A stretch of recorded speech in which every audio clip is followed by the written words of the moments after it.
welcome back to WMMA Scene Now with your host, Justine, and welcome to another edition of the WMMA Scene Report, where we go over a little bit of everything regarding the last week of women's mixed martial arts. So, without further ado, let's get down into the past weekend review. We're going to UFC 246, McGregor versus Cerrone in Las Vegas, Nevada. Featured 3 ladies bouts. First up, Sabina Mazo defeated J.J. Aldrich via split decision. Mazo climbed to 8-1. J.J. Aldrich fell to 8-4. This was in the flyweight division. It was a close fight. I thought Mazo came on as the fight progressed. She's a bit of a slow starter. Aldrich definitely had the speed advantage in the early going, and then Mazo used her power to get herself out of trouble in the second and third round, and then carried her into the third round. Next up at flyweight, also still on the prelims, Roxanne Modafferi defeated Macy Barber in the flyweight division via unanimous decision. Modafferi climbed to 24-16. Barber fell to 8-1. So I already did a full review on this fight. If you want to go check it out, feel free to do that.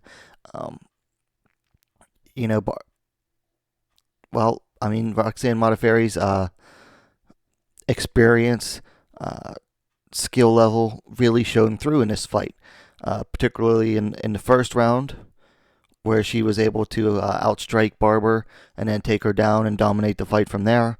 Then in the second round, she dropped Barber with a jab and then controlled the fight from there. And then the third round, of course, was just all Modafferi. By then, Barber, of course, had a torn ACL, but it was just pretty much Roxanne Modafferi from beginning to the end of the fight, sending Barber back to the drawing board. And then finally, in the co-main event of the evening at bantamweight, Holly Holm defeated Raquel Pennington via unanimous decision in a rematch from a fight a few years ago. Holm climbed to 13-5. Pennington fell to 10-8. Honestly, there's not much to talk about this fight. It was pretty much a snoozer. All right, so that was the weekend in review. So let's move on to the news and announcements. First up, One Championship announced their King of the Jungle event, 28th of February in Singapore. Features 3 ladies MMA fights. First up, it's strawweight. Ritu Phogat, who is 1-0, is taking on Chao Chan Wu, who is 2-2. At flyweight, Tiffany Teo, 8-1, is taking on Ayaka Miura, who is 10-2. And then at strawweight, Mei Yamaguchi, 21-11-1, is taking on Bo Meng, who is 14-5. It's actually 3 pretty good bouts. Should be matched up. Seem like they're matched up pretty well. Interested in seeing them all. Next up, after missing weight, resulting in the cancellation of her fight against Claudia Gadelha at UFC 246, Alexa Grasso has announced that she will now be competing in the flyweight division. So I did a video talking about this if you want to go check it out. But yeah, Grasso missed weight by like 5.5 pounds, 6.5 if you want to count all the way to strawweight. Not a good look for her, and she said she was having, I guess she just put on like too much weight lately or too much muscle lately. So she said, yeah, I screwed up. She admitted it, and now she's going to be moving up to flyweight. So looking forward to seeing her at flyweight. Also in the UFC news, UFC flyweight J.J. Aldrich announced via her Instagram that she suffered a broken left hand in her fight against Sabina Mazo at UFC 246. Saw the x-ray. It was like right along in here was a break in her hand.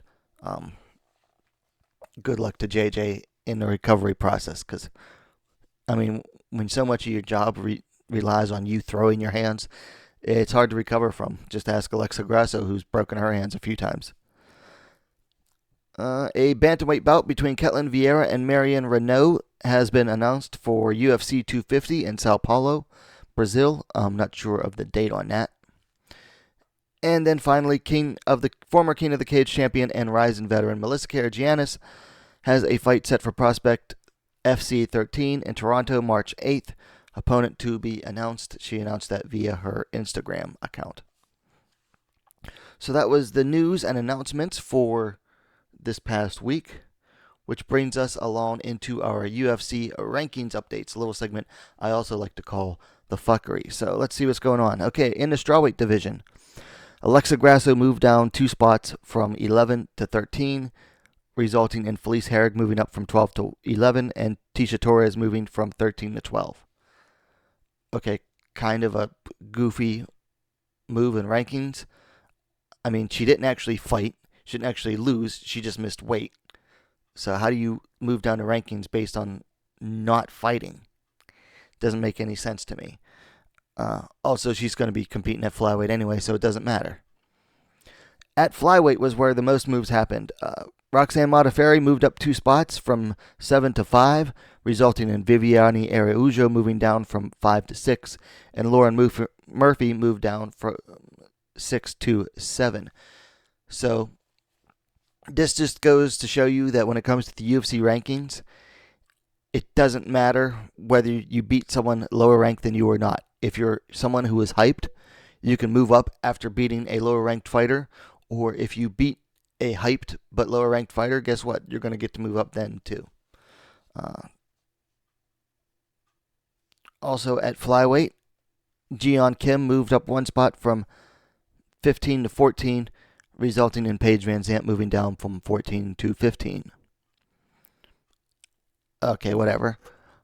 And then over at bantamweight, Holly Holm moved up 1 spot from number 3 to number 2, resulting in Aspen Ladd moving down a spot to number 3. And then Raquel Pennington moved down from 5 to number 6, resulting in Irene Aldana moving up a spot from 6 to 5. So that's the UFC rankings updates for the week, or as I like to call it, the fuckery, because sometimes the moves make no sense. I mean, why does Pennington move down based off a loss to someone who was ranked several spots higher? I don't know. You tell me. I mean, yeah. So anyway, that moves us along into a spot I like to call Welcome to the Scene, where I welcome some of our newest name subscribers. So welcome to Indian Warriors, or is it Warriors? I'm not sure. Jeremy, Alvaro Hernandez, Jack A, Noise Breather Shitport, and this one just came in a minute ago. Paisley Does Vlogs. So to all of you, welcome to the scene. Which moves us along straight into our final segment of the evening, the upcoming fights for this weekend. So we have 2 big events featuring ladies' bouts.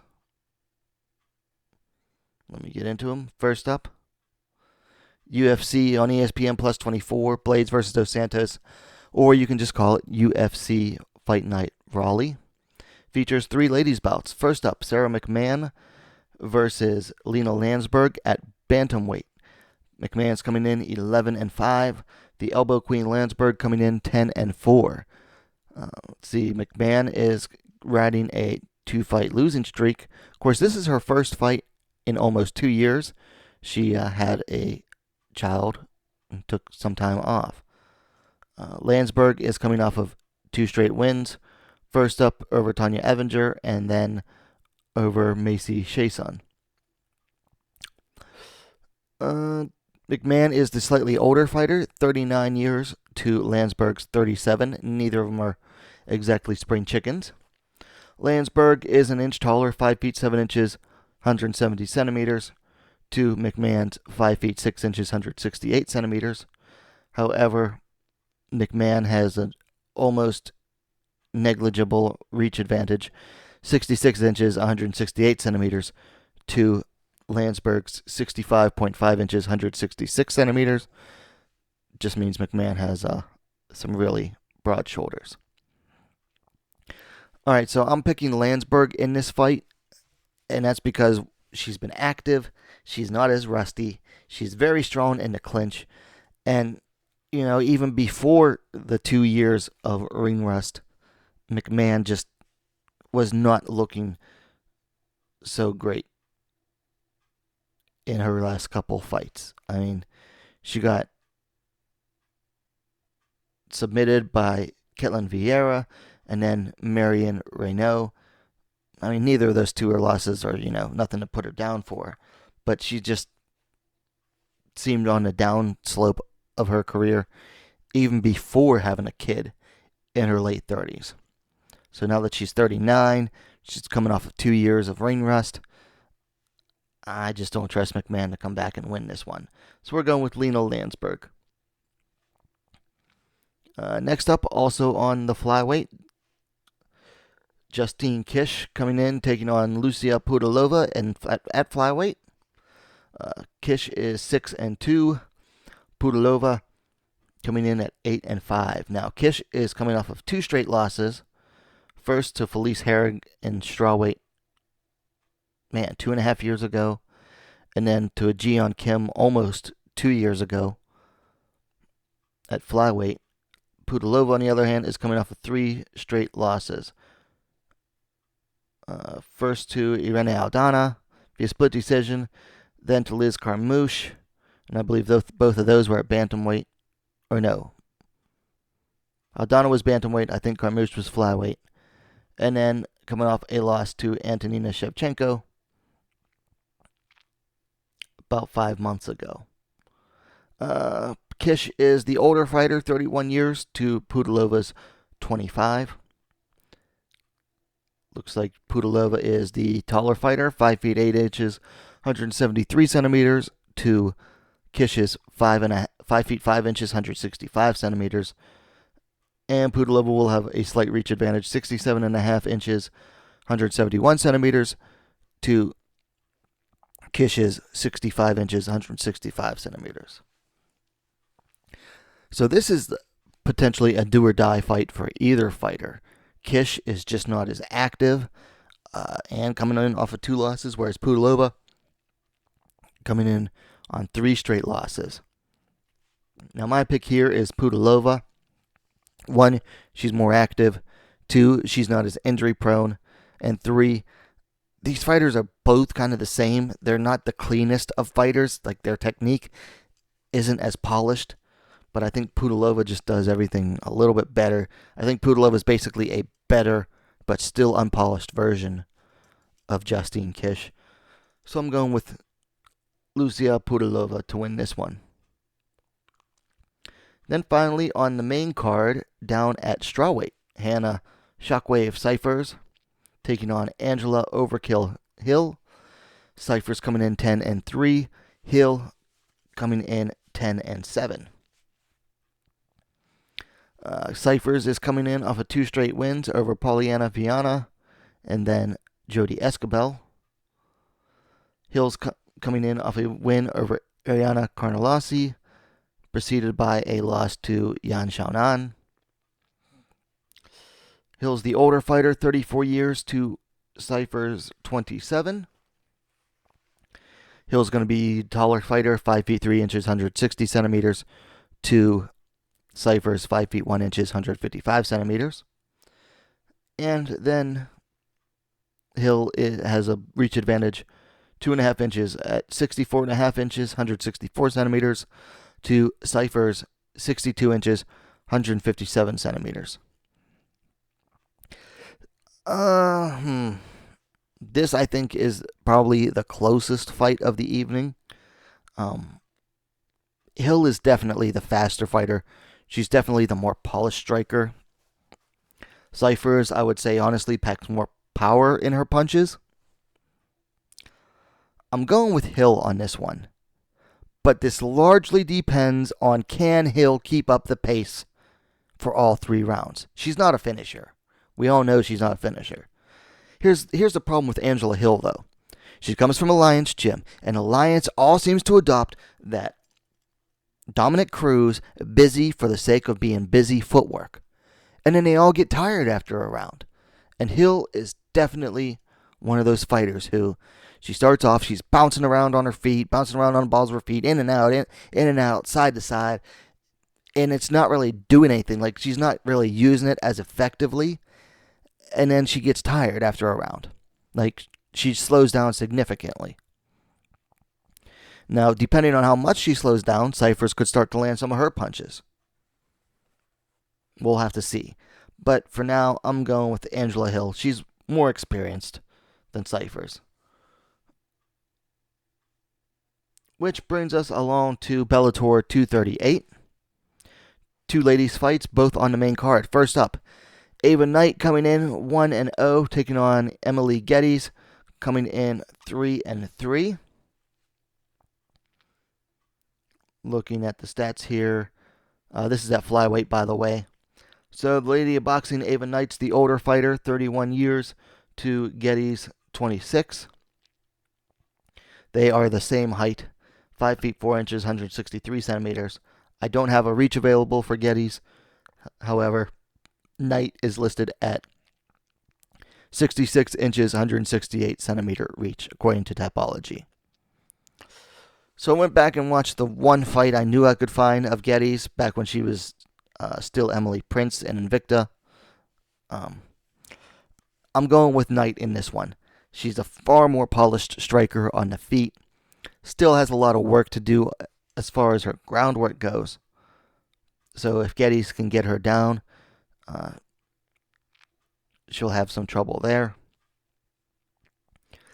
Geddes did have a slow start to her career, went 0-3, but she has since picked up 3 wins in a row.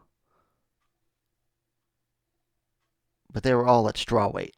So either strawweight or a 120-pound catchweight.